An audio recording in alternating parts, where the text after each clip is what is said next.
هادي له ونشهد أن لا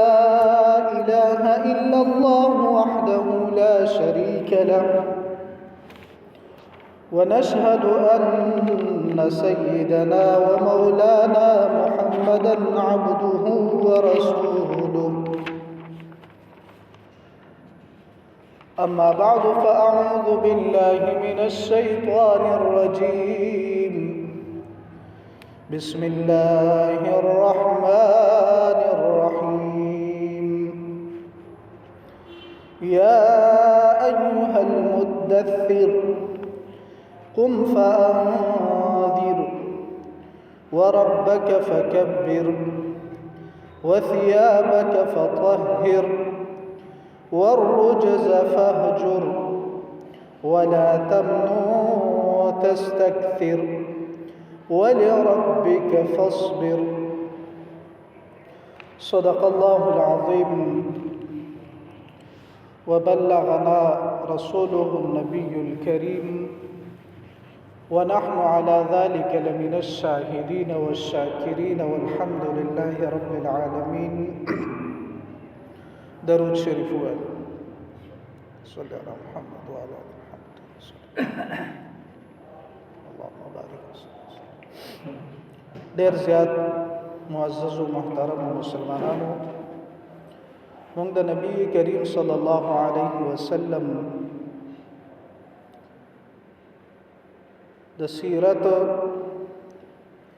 هغه سلسله شروع ده او په تیره خطبه کې مونږه د اولنۍ وحي نزول څنګه شوی او د وحي مضمون څه او د هغې تفصیلات څه نو هغه بیان کړي. په دې نننۍ کې موضوع کې به مونږه د وحي ابتدا کله شوی او د هغې باره کې به څو خبرې کوو او د هغې نه بعد چې کوم سیرت دی او کوم نن وویلی شو نو هغه به وایو. د وحي ابتدا حواله سره د علماء کرامو مختلف آرا دي. ابن عبدالبر مسعودي دی وایي چې د اولنۍ وحي ابتدا چې ده نو دا په 8 ربیع الاول باندې شوی او په دغه ټایم کې د نبی کریم صلی الله علیه وسلم عمر چې دی نو دا 41 کاله. ابن قیم قزاد المعاد کوم چې داغه د سیرت کتاب دی هغه په کې د نبی علیه الصلاۃ والسلام د ژوندۍ اکثر حصص نقل کړي دي او تعلیمات نقل کړي دي. هغه وایي چې دا د اکثر علماو قول دی، خو عموما دا خبره موږ مخکې کړې و چې کله نبی کریم صلی الله علیه وسلم باندې پیغمبري ورته ملاوېدنو سره رښتیا خوبونه ورته سٹارټ شوي نو هغه رښتیا خوبونه چې دي نو هغه د ربیع الاول میاشت نه شروع شوي. نور په قرآن کې الله تعالی فرمای شهر رمضان الذي انزل فيه القرآن، میاشت رمضان هغه ده چې په هغې کې قرآن کریم نازل شوی دی. نو دا قرآن کریم اصل کې د نبی علیه الصلاۃ والسلام عمر چې 40 سال او 6 میاشتو ته ورسېدو نو د هغې نه بعد د وحي ابتدا شوی. بیا په دې تاریخ کې هم د علماء کرامو اختلاف دی چې د رمضان المبارک کم تاریخ نو بعض علماء وایي چې وم تاریخ. ابن سعد د امام محمد باقر رحمه الله تعالی نه 12 تاریخ نقل کړی دی. د قرنګي بلازوري په نوم باندې مورخ دی، هغه د امام محمد باقر نه 12 تاریخ نقل کړی دی او د قرنګي د عائشې رضی الله تعالی عنها یو روایت په ابن سعد کې دی، هغه 12 تاریخ. طبری چې د تاریخ ابن جریر طبری هغه د ابن اسیر او د هغې د ابو قلابه الجرمي نه نقل کړي دي چې دا 18 رمضان مبارک. بعض علماء کرام د 19 قایل او واصله ابن اسقاع د جابر ابن عبد الله رضی الله تعالی عنه نه نقل کړي چې دا 40 رمضان المبارک. خدا ټول اقوال سره د علماء کرامو د احترام په خپل ځای الله تعالی په قرآن کې فرمایي ان انزلناه فی لیلة القدر. قرآن کریم چې د دې ابتدا چې دا یا دنیا ته ابتدا هم او د قرنګي د لوح محفوظ نه دی دنیا ته چې کوم نږدې اسمان دی د دې نزول دا د ليله القدر کې شوی. بیا د ليله القدر په تاریخ کې هم د علما کرامو اختلاف دی مختلف احادیث په دې باب کې راغلي دي د ابو هريره رضی الله تعالی عنه یو روایت دی ابو داود طیالسی او د قرنګي مسند امام احمد ابن حنبل هغه نقل کړی دی چې د ليله القدر د شپه چې دنو د په وښتم یا په یو کم درشم رمضان المبارک باندې ده 29 ابی ابن کعب رضی الله تعالی عنه یو حدیث دی امام احمد امام مسلم امام ابو داود ترمذی نسائی او ابن حبان نقل کړی دی او هغه قسم پکې دا خړلې دی چې دا په وښتم رمضان المبارک باندې دا ابو ذر غفاری رضی الله تعالی عنه د غرنګ د عمر رضی الله تعالی عنه او د حذیفه رضی الله تعالی عنه د غرنګ ډیرو صحابه کرامو نه هم 27 تاریخ چې دنو دا راغله ده دا روایت ابن ابي شيبه کې نقل کړی شوی عباده ابن صامت رضی الله تعالی عنه د غرنګ عبد الله ابن عباس رضی الله تعالی عنه ابو بکر عائشه او معاويه ابن عمر او ابن عباس رضی الله تعالی عنهم اجمعين په مختلف کتابونو کې د دې حدیث راغله ده چې په رمضان المبارک کې د ليله القدر شپه چې دنو دا په اخرو تا خوشبو کې ده او په دغه باندې علما کرام اتفاق دي خو د دې خبرې تعین نه دی شوی چې دا اولنۍ وحي په وښتم راغلی ده که په یوښتم که په دریشتم د دې تعین چې دنو دا نه دی شوی کله چې اولنۍ وحي رااله نو په دغه ماښام یا په سباله چې کوم اولنۍ فرض په اسلام کې وشو نو هغه د مونځ فرضیت ابن جرير طبري په خپل تاریخ کې د ابن هشام او محمد ابن اسحاق او د عائشه رضی الله تعالی عنها روایت کړی دی چې کله نبی کریم صلی الله علیه وسلم ته د توحید دعوت وشو د الله تعالی د طرف نه د وحی په ذریعہ باندې نو دا غینه بعد د ټولو نړومبه چې کوم فرض په اسلام کې شوی نو دا د مانځو او د عائشه رضی الله تعالی عنها روایت ده چې اولنې چې کله په اسلام کې موږ فرض شو نو دا دو رکعاته موږ په څلورو سجدو سره صرف 2 رکعاته موږ فرض شو بیا د 15 رکعاته کله بیا 15 وخت موږ کله فرض شو دا بیا د معراج واقعه ده ان شاء الله تعالی خپل زبانی بیا تفصیلی راشي د قرنګي مسند احمد کې یو حدیث ده نقل کړی شوی دی ابن لهیعه په نوم باندې او هغه د زید ابن حارثه رضی الله تعالی عنه چې کله نبی کریم صلی الله علیه وسلم باندې ولنۍ وحی نازله شو نو په سباله نبی کریم صلی الله علیه وسلم د مکې په یو وادي کې روان وو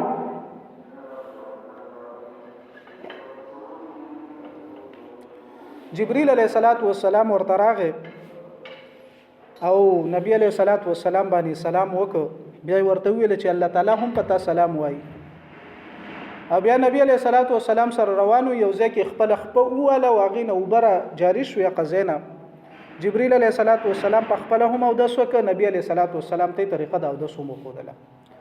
او بیا جبرئیل علیہ الصلوۃ والسلام مخکې شو نبی علیہ الصلوۃ والسلام له 2 رکعات مسجدینو دا وکړه د اولنې فرض بیا دا غینه بعد نبی کریم صلی الله علیه وسلم کور تراغه او بعض روایتو کې راځي چې حضرت خدیجه رضی الله تعالی عنها امزان سره قضیه ته بوتله او بعض روایتو کې راځي چې په کور کې ورته دا خبره وکړه چې الله تعالی 2 رکعات منځ فرض کړ هغه ډیره زیاته خوشاله شو او د قرنګي نبی کریم صلی الله علیه وسلم او حضرت خدیجه الکبرى رضی الله تعالی عنها هغه چې دینو منځ شروع بیا د دینه بعد دا یو تذکره به هم په سیرت کې خامخا کیږي چې په اسلام کې اول ایمان چا راوړل نو دا خو بل اتفاق خبره ده چې اولنې ایمان په نبی کریم صلی الله علیه وسلم باندې ام المؤمنین حضرت خدیجه الکبرى رضی الله تعالی عنها راوړل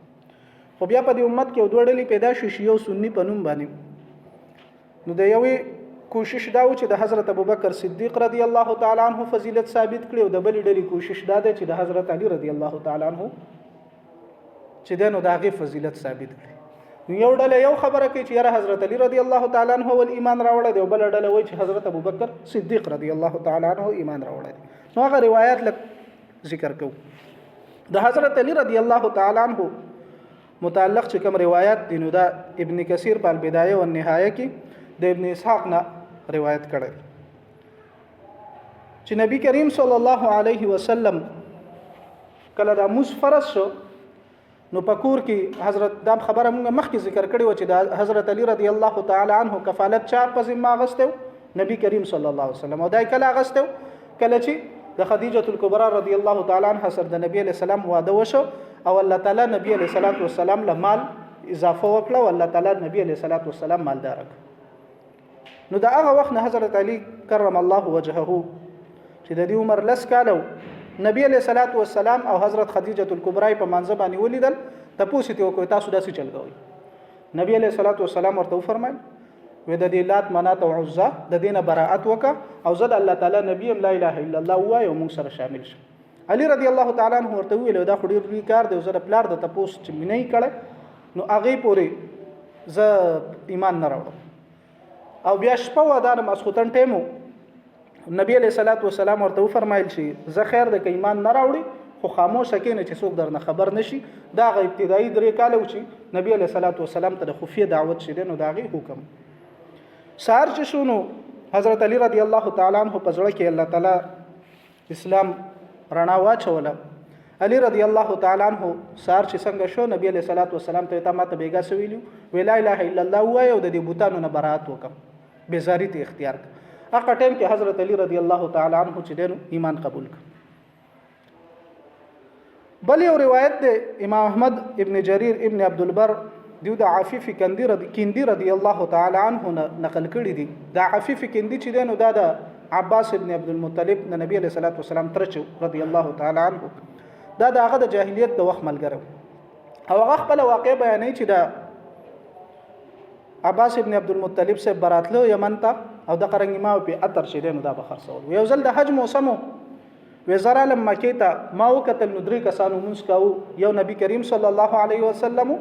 یو حضرت خدیجه الکبرى او یو علی رضی الله تعالی و ما د عباس رضی الله تعالی عنہ ته پوښتنه چې دا خلک څه چل کوي دا خو څه نوې کار دی هغه مراته ویل چې دا زما وراره محمد ابن عبد الله دی چې دی وایي چې ما باندې نبوت راغله دی او زه د الله تعالی پیغمبر یم او دای کور ولا حضرت خدیجه الکبرى ده او دا زما بل وراره حضرت علی رضی الله تعالی عنہ دی عفیف کندی چې کله بیا مسلمان شو بیا ډیر زیات سخت خپوخه وکاش چې ما په هغه وخت کې اسلام راوړل نو زبد د دریو سره سوي سلورم وي او دا غرنګ یو بل روایت چې د ابن هشام او ابن جریر نقل کړی دی هغه کې دا دی چې کله حضرت ابو طالب سے علی رضی الله تعالی عنہ په منځ باندې ولیدن تاسو دی وکړه ودا څه چل کې هغه ورته ویل یا رجدا محمد صلی الله علیه وسلم راته ویلی دی او ما په هغه ایمان راوړل او زه دغه په دین باندې شوم ابو طالب سے علی رضی الله تعالی عنہ ته ویل چې د ترزوی سره دی ملګری شه او دا بچرته هم ته غلطه لار یا بدخوایی چې دنو دا بستانه غواړي او ته خپل ترزوی مدد کوه نو دغه د علی رضی الله تعالی عنہ متعلق چې کوم روایت ابو بکر رضی الله تعالی عنہ متعلق زرقانی په شرح مواهب کې نقل کړی دی حکیم ابن حزام رضی الله تعالی عنہ دا د حضرت خدیجه الکبرى ورارو او کله چې نبی کریم صلی الله علیه وسلم خدیجه الکبرى د ورقه ابن نوفل کور ته بوتلو او بیا ورقه ابن نوفل نبی علیہ الصلوۃ والسلام ته ویله چې ته پیغمبر شوی نو هغه ټیم کې د ورقه ابن نوفل د دقه کور یو وینځه هغه رااله د حکیم ابن حزام کور ته دغه ټیم کې حضرت ابوبکر صدیق صاحب ملته وو او الته ویله یا په دغه وخت کې یا څلګ ورځې او څو ورځې بعد خو روایت داسې ده الته ویله چې یاره حکیم ابن حزام ته ویله ستا ترور نه ده خدیجه الکبرى پوپو ورته تاسو وایي زمون خلک ورته پاپو وایي وی هغه وایي چې زما خاون چې نو دا پیغمبر شوی دی د موسی علیه السلام په شان دین ورل الله تعالی ورکړی حضرت ابوبکر صدیق رضی الله تعالی عنہ قزنه ډایرک را پاسید راغه نبی علیہ الصلوۃ والسلام خواله ته پوښتنه وکوي دا خبره رښتیا ده نبی علیہ السلام یو بالکل هغه بالکل بغیر سره سوچ سمجھ نه په نبی کریم صلی الله علیه وسلم باندې ایمان راوړو او دا د شل کاله تقریبا د حضرت ابوبکر صدیق او د عمر د نبی علیہ الصلوۃ والسلام دوستانه چې د جاهلیت په وخت کې تیر شوی بیا ابن اسحاق یو مورخ دی هغه د عبد الله ابن حسین التمیمی نه نقل کړی دی چې نبی کریم صلی الله علیه وسلم به فرمایل چې ما بچاته دین پیش کاو نو هغه به لک ډیر سوچ کاو چې زه لک وخت بعد یا سوچ وکم بیا ابوبکر ته چې څنګه ویل چې ایمان راوړ بس ابوبکر ډایرکټ چې د ایمان څخه دا قبول کړ زید ابن حارثه رضی الله تعالی عنہ دا مخکې مونږ ذکر کړیو چې دا د جاهلیت په وخت کې نبی علیه الصلاۃ والسلام خپل زوی ګرځولو او د غرنګ د مور د پلار او تر چې د پس راغلی نو د نبی علیه الصلاۃ والسلام انتخاب کړو دا غي حواله سره په تاریخ کې سره روایت خو نشته حدیثو کې خو دا فرض کړی چې هغه د زید بن محمد باندې یادېده د نبی علیه السلام په زوی باندې یادېدو نو هغه ایمان چې دینو دا راوړل خو د دې سره سره یو درې کسان نور به مونږ روایتو کې نشته خو مونږ به وایو چې یاره هغه هم څه کړی دی ابتدایي ایمان راوړل دی هغه د نبی علیه الصلاۃ والسلام درې لونه دي ښه هغه کې یو حضرت زینب رضی الله تعالی عنها چې کوم د ابو العاص لور و هغه عمر د نبی علیه الصلاۃ والسلام د نبوت په وخت کې 10 کالو واده شوی نه و نو خامخا چې پکور کې پلار د چا پیغمبر شنو د ټولو ناول په بچی ایمان راوړ د قرنګ رقیه او ام کلثوم رضی الله تعالی عنهما دغه هم چې دینو د نبوت نه مخکې د ابو لهب په دوه زامنو په عتبه او په عتیبه باندې واده شوی نو دا خبره بالکل د عقل نه خلاف ده چې د پیغمبر کور ته د اسلام راغله او دغه اولاد په ایمان نه راوړل نو سره سره دغه سلورو کسانو د خدیجه الکبرى حضرت ابوبکر صدیق علی رضی الله تعالی عنہ د قرنګ زید ابن حارثه او د نبی علیہ الصلوۃ والسلام درې لونه حضرت زینب رقیه او ام کلثوم دا چې دینو دا وکسان تقریبا جوړیږي چې دیو په نبی کریم صلی الله علیه وسلم باندې پټولو کې ابتدا کې ایمان راوړل بیا چې کله نبی کریم صلی الله علیه وسلم باندې اولنې وحی رااله نو بیا ډیر وخت داسې و چې نبی علیہ السلام باندې وحی نه راتله دغه زمانه ته فترۃ الوحی وای وحی په دقیق بند شو مختلف روایتو کې راغلي دي صحیح روایت دي چې نبی کریم صلی الله علیه وسلم په دغه زمانه کې دومره تنگ شو چې کله نا کله به صبیر په نوم باندې په مکه کې یو غر دی هغه ته به تلو چې یاره د دین ځان غورځوم نبی علیہ الصلوۃ والسلام باندې وحی نه راتله او بیا نبی علیہ الصلوۃ والسلام نه خپل یو روایت داسې دی چې زه د دغه فترت وحی په زمانه کې د کور نه ووتم او یکدم په ما باندې یو आवाज وشو ما چې وکتل جبرئیل علیه الصلوۃ والسلام زما مخې ته ناسو په کرسي باندې په خپل اصل شکل کې او داغه دومره و چې د ځمکې نه اسمانه پورې هغه رسیدو وزتي وایریدم ز زر زر عالم کوړه او خلکو ته می ویل چې 10 سیرونی په ما باندې څه شي زواچوي په ما باندې څه شي زواچوي نو په هغه ټیم کې دا و آیاتونه چې کوم سورۃ المدثر د آیاتونه دي دا په هغه ټیم کې نازل کړل شو چې یا ایها المدثر قم فانذر وربك فكبر وثيابك فطهر والرجز فهجر ولا تمنن تستكثر ولربك فاصبر نو دا وحی چې دنو دا په هغه ټیم کې نازل شو په دې وحی په دې آیاتونه باندې لږ زیات نظر اچو چې په دې کې د ټولو اولنې آیت چې دنو دا یا ایها المدثر دی دا د نبی علیہ الصلوۃ والسلام عند حالات مطابق نازل شوی ښا نبی علیہ الصلوۃ والسلام د الله نبی مو رسول مو خدا خطاب ورته ونه کړی شي چې یا ایها الرسول یا ایها النبی یا ایها المدثر کم ټیم کې چې نبی علیہ الصلوۃ والسلام په ځان باندې کمبل چول نبی علیہ الصلوۃ والسلام ته دا پیغام چې دا وخت تا باندې تا ته اوس ډیر لوی امانت چې نو دا سپورت کړی شوی دی د امت د هدایت نو دا اوس د کمبل د اغوستو او د کور وخت نه دی دا به اوس وتل غواړي او د الله تعالی دین طرف ته دعوت ورکول غواړي قم فانذر پاسا او د خلق ويروا په دې کې ورته دا پیغامو چې دا قوم د کم چې د نبی علیہ الصلوۃ والسلام د وحی د نبوت نه مخکې نبی علیہ الصلوۃ والسلام په دې سوچونه کې به چې یاره د قوم کې دا بت پرستی دا سود دی د قرنګي اخلاقی چې څومره معاشرتي بیماریان دي دا ټول په هغه وخت کې په هغه خلکو کې موجود وي نو چې پاسو د خلک وایره چې دا څومره کارونه تاسو کوئ د ټول نه غټه خبره پکې شرک چې دا خلک وایره چې دا شرک و غیره او دا څومره چې اخلاقی بیماریان دي نو دا سکی دا فکری دي او د قرنګي دا د قم فانذر د قرنګي مضمون د حضرت نوح علیه السلام باندې نازل شوی ښه د سورۃ نوح په یو کم درشمه سپاره کې سورۃ ته دا هغه اولنې آیت چې ان ارسلنا نوحا الى قومه ان انذر قومك من قبل ان ياتيهم عذاب اليم الله تعالی فرمایي موږ چې کله حضرت نوح علیه السلام ته وحی وکړه نو دا ورته ویل چې پاسو خپل قوم وایره مخکې د دینه چې دیو باندې عذاب راشي نو د قرنګي مضمون دا د ټول انبیاء کرامو ته چې دینو دا نازلېدو بل نبی علیه السلام د طرفنا بیا بل آیت دی وربک فکبر تپاسا او د خپل رب چې دینو دا بړای بیان نو زمونږ استادو په دې دین اسلام کې د دې ناره د دې تکبیر نه دی الله اکبر د دې ډیر لوی حیثیت دی نبی علیہ الصلوۃ والسلام ته ویل شو چې پاسو د خلق د لات او د منات او د عزا او د قرنګ د څومره چې شرک کوي د الله تعالی سره دیو ته وایي چې د الله تعالی ذات څه دی دا د ټولو نه لوی دی او د دې الله اکبر د دې دومره لوی اهمیت په اسلام کې چې زموږ استادو اذان چرته موریدل دي بانګ اورېدل زموږ د لوډ سپیکر اکثر خراب نو ما کې دې شنه مې اورېدلې بجلی هم کله نه کله نه نو مونږ چې کله اذان شروع کوم د کم ټکی نه شروع کوم دا د الله اکبر نه شروع مونږ وس بلک سات بعد به مونږ وکړو دا غي ابتدا مونږ د سنه کوم د الله اکبر او یو صرف سمع الله لمن حمدنا علاوه نور چې څومره په دې مونږ کې حرکات سکنات دي نو دا مونږ په سبا نه کوو دا په الله اکبر باندې او چې کله مونږ یو جاندار ذبح کوو سیوا د مینه او پاغه باندې مونږ بسم الله الله اکبر ونه وایو دا څه کیږي دا مونږ د پر حلالي ګم نن د الله اکبر دومره لوی اهمیت د قرنګ په اسلام کې چې کله انسان د اقامت دین او د اسلام د خدمت کار کوي کنه نو هغه مونږ په کمی ناره سره کوو ناره تکبیر سره نو دلته کې او د دې اهمیت زکه د چې د نبی له صلوات و سلام ته ولنی وحي سوا اقرا بسم ربک الذي خلق الانسان من علق اقرا وربك الاكرم دا نبی له صلوات و سلام ته ټول خپل هدایت دا غي لپاره بیا یا ایها المدثر قم فانذر دا ورته خپل هدایت چې ته په دې خبرو باندې عمل وکړه خو چې کله د دعوت خبر را لنو اولی ورته سویله و د ناره تکبیر نه دا خپل دعوت سکه دا شروع کنه د اسلام دعوت د سنه شروع شوه دی دا د ناره تکبیر نه شروع شوه دی ښه ځکه د دې جملې چې دینو دا ډیر زیات لوی اهمیت دی یو بل باریک نقطه هم په دې آیات کې دا ده چې دا مونږ اول دا خبره ذکر کړو چې د نبی علیہ الصلوۃ والسلام تکله نبوت میلاو شو نو ټوله معاشره کې سوا بت پرستی و او خلق هر قسم اخلاقی برایانو کې چې څو شامل نو په هغه کې یو انسان یوازې پاسېدو د توحید ناره لګول دا ډېر ګران کار دی خاصه چې چا لګولي یا خاص کر د زموږ د تبلیغي حضرات دوی چې کله پنجاب یا د سند یا بلوچستان بعض علاقو ته لاړ شي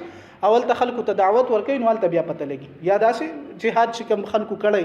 نو ولته کې بیا تاسو لاړ شئ نو بیا د توحید دعوت شې دن درې بیا پته لګي داسې د کفر په نظام کې وسړی پاسي او هغه د الله تعالی د توحید आवाज ولګ اوس لاړ شي کفر نظام پرې دی په سعودي عرب کې د دې ناره ولګوي تاسو ته بیا پته ولګي بلته په کعبه کې هم ته دا ناره نشي لګولای خاص الله اکبر نو دا دومره لوی کارو نو دا د دینه بغیر چې یو مسلم عقیده د انسان نه نو دا کار ډیر زیات ګران نو الله تعالی ورته ته ناره تکبیر وایو کله چې د تکبیر دا یقین دا د انسان زړه ته کوشي هغه بیا د هیڅ نه یره نه کیږي نو دا به تور تسلی کله چې انسان ناره تکبیر ولګي بیا د دنیا یو رکاوټ هم چې دی نو دا په انسان باندې غالب ناراضي نو د دې د وجه ورته ویل شو چې ته د خپل رب چې دی نو د دې بڑای بیان کا وثيابك فطهر او تخپل کپڑے پاکي ساته د دې آیت درې څلور مفهوم دي مختصر شانتي به وایو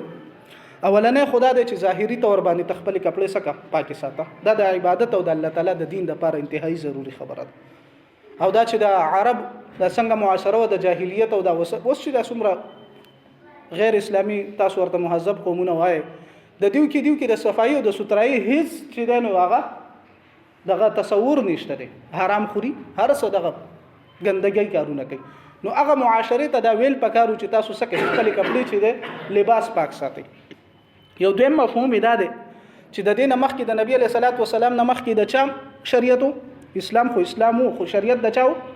د حضرت عیسی علیہ الصلوۃ والسلام پاغه کې به کم پونچه هو سرکارونو هغه راهب او د رهبانیت نه خداوه چې کپڑے اسقا ساتل او د قرنګي په یوځای کې پټ او سیدل دا د رهبانیت نه خو دا باغ خلکو نیکی ګڼله نو الله تعالی نبی علیہ الصلوۃ والسلام ته فرمایل چې ګوره د رهبانیت چې دا کم تصور د لباس دی دام ټیک نه دی دا به هم نه اختیار دریم نمبر مفهوم دا دی چې ته خو خپل کپڑے پاکي ساتي خو چې ستاسو د لباس نه غرور تکبر د قرنګ شاهانه لباس دا چې دینو دا بنئ د یو شریف سړی لباس وي خو پاک وي خو د یو شریف سړی لباس وي ځکه د لباس نه د انسان پته لګي چې یاره دا د کم نو ساده مفهوم دا دی چې سیب بنه جوړيږي د اسلامي دعوت لپاره چې کم حکم درته کیږي نو هغه بکې داسې لباس بساتي چې تا ته وختي ضرورت راشي د دین د څرنګ خدمت ستا لباس چې نو ستا په لار کې سشي دا رکاوټ جوړ نشي او څلورم نمبر مفهوم دا دی او د اکثر مفسرینو اختیار کړی هم دی هغه کې ابن عباس ابراهیم نخعی امام شعبی عطا مجاهد قتاده سعید ابن جبیر حسن بصری او دغه رنګ نور ډیر لوی مفسرین رحمهم الله هغه دا اختیار کړی دی چې څنګه د پښتو زمونږ ضرب المثل لیکنه متل دی چې خپل لمن سره پاک ساته نو چې انسان هغه نه خطا وشي کنه نو مونږ سوایو لمن بنه داغدار کې د قرنګي په دغه کې په اردو کې هم دغه وایي چې خپل دامن پاک رکھو خطا بنه کې چې ځکه خلکو پتا باندې اعتراض جوړ نشي د قرنګي د عربی هم سره دا د هغه هم ضرب المثل دی چې تخپل کپڑے پاکي ساته مطلب دا هغه کارونه مکو چې پتا باندې سو شي اعتراض وشي بیا چا ویلي دي کنه چې اتقوا مواضع التهم د تهمتونو د ځای نه به هم یو نیک انسان سکی ځان بساتي چې خلکو ته دا اعتراض موقع ملاونه شي چې تا خو پرون دا کار کوم. نو د دې د وجنه وثيابك فطهر او دا عربی یو لوی معقوله ده چې فلان طاهر الثياب د قرنګ فلان طاهر الذیل چې پلان کې د پاکو کپړو والده یا د پاکي لمن والده دا د هغه کس باره کې حسابيږي چې هغه د دنیوي عیوبونه اکثریت د دې سي پاکي او د قرنګ فلان دنس ثياب چې د پلان کې د ګنده کپړو والده نو مطلب دا دی چې دا ډیر لوی ګناګار او بیکاره سړی دی. د قرنګ ور روج فهجر ځان د ګندګۍ نه لري ساته هم د څلور مفهومونه دي ښه چې ظاهري تور هم ځان د ګندګۍ نه لري ساته د قرنګ اخلاق اعمال عقاید عبادتو کې چې دا څومره ګندګیان د دینه سکو ځان لري ساته. ولا تمنن تستكثر او ته احسان مکو د زیات حاصلولو د پاره. نو د دې آیت هم لوی مفهوم دی. اول خدا دی چې ته چا سره خکې نو د دې پنیت باندې مکو چې سکه ماته ډېره میلاو شي یا په دې نیت باندې مکو چې یاره زری پلان کې سره نن خکوم سبب دا شي زما به پکار راشي. زموږ په پښتو معاشره کې اکثر داسې کیږي مونږ هغه چا سره خکو چې هغه سکه دا غینه زموږ د امید چې دا مونږ سره سبق خو نو دا مفهوم چې دین ودا بنسب. دویم مفهوم یو دا دی چې د الله تعالی د دین دا کار خډیر لوی کار دی کنه او ته چاته ستا په ذریعہ چاته هدایت کیږي او هغه د جهنم نه بچ کیږي او جنت لو ول جوړیږي دا خډیر لوی احسان دی. خو چې ته چاته دعوت کین هغه باندې به احسان خپل نه اړي چې یاره دا خو زما د وجنه.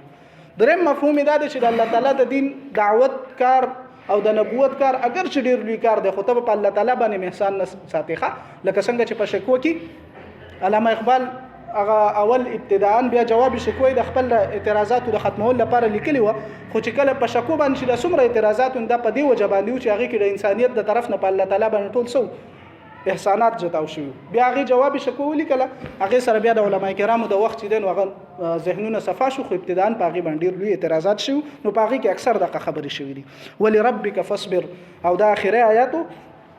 دا ورته ویل شو چې ته د خپل رب صبر بکې ځکه د دین د دعوت دا کار چې دی دا ډیر لوی کار دی. خامخته باندې مصیبتونه راځي خپل د خاندان خلک به خلاف کیږي خپل د قوم او د قبيله خلک به خلاف کیږي او دا ټول عالمي کفر چې دی نو دا بستا خلاف را پاسي لکه څنګه چې په غزوه احزاب کې را پاسېدل نو په دې لوی امتحان وخت کې به تاسو د الله تعالی د رضا لپاره به تصبر کې او دا به زموږ ټول د اعیانو دا بکاری دی مسلمان دا بشانی چې دی به د دین دعوت کوي خو هغه سره سره دی به صبر هم ځان سره د صبر